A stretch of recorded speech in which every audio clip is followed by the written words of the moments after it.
awunali igama. That's why uzwa abantu bathi umsamo uyabheda, umsamo uyabheda, umsamo uyabheda. Ngoba umsamo umuntu, umuntu umsamo.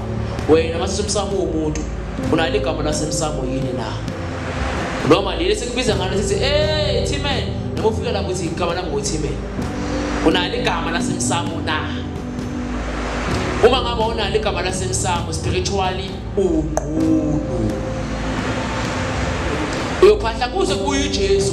Uyophahla kuze uyabona thina masiphahla singaphahla manje ifika lipheli ngoba sinawo amagama wasemsamo.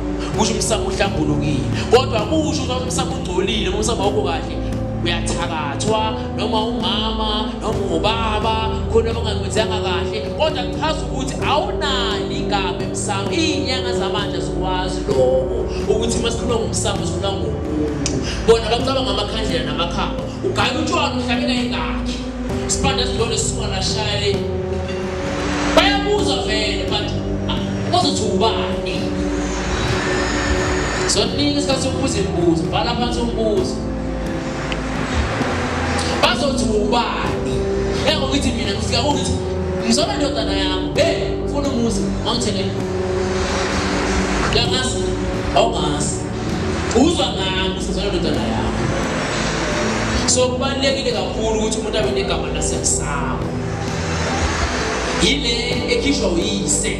Emva kwalokho manje ingane iyahlala ke ayibonwa iyobonwa ugogo nomama okuze kuphele inyanga ezintathu. Mase kuphele inyanga ezintathu bese sekuthiwa uyenziwe imbeleko umntwana. Imbeleko kusho ukuthi uyabelethwa. Uye kuhlatshwe ukuthatha isikhumba sishukwe senze into yokubeletha umntwana ngoba sakase seyiswana sika yaphumela ngaphandle singiyakwazi ngemasimini ngemtenti amathwala nowangeke singanawo amathawula. So bekushuka lesasikhumba sembuzi bese sikubeletha umntwana sekuthiwa imbeleko. Kodwa manje ngoba amathawula sewakhona ningasazenzi imbeleko ukuthi ngana amathawela sewakhona amathawula angasanobubi.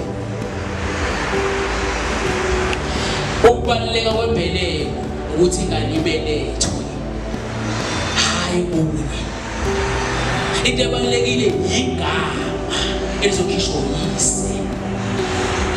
Lebo nje ngane yakhula ngakhala imbeleko ubuze ukuthi yini imbeleko. Ngoba imbeleko ukuthetha mayikule phela uma ngithi ibelethawe iphelile mhlawumbe ibuze ezingaphi kwalo.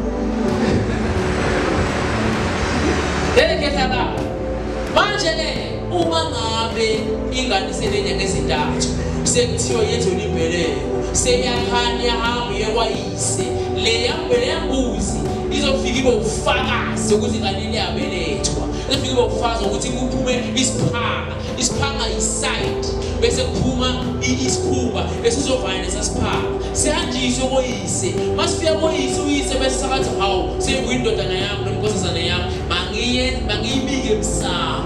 Uyise ukhipha imbuzi ushikiphe lokuqaleka khipha imbuzi manje isebhanga inyanga ezintathu sakayibika ingane emsamo. Le yake embeleko kuye ingane iphandwe esandleni sokunxele phandwe ngapha bese ithelwe ngenyongo ngapha isandla lesasithintwa. Ithi mase kufike koyise sayobika emsamo lokuthiwa ukuhlenga sayobika emsamo. Uyise ukhipha imbuzi yokuyibika ke manje uthi nangu usibongiseni phela sona waphuma imbuzi wathi imbuzi isibongiseni.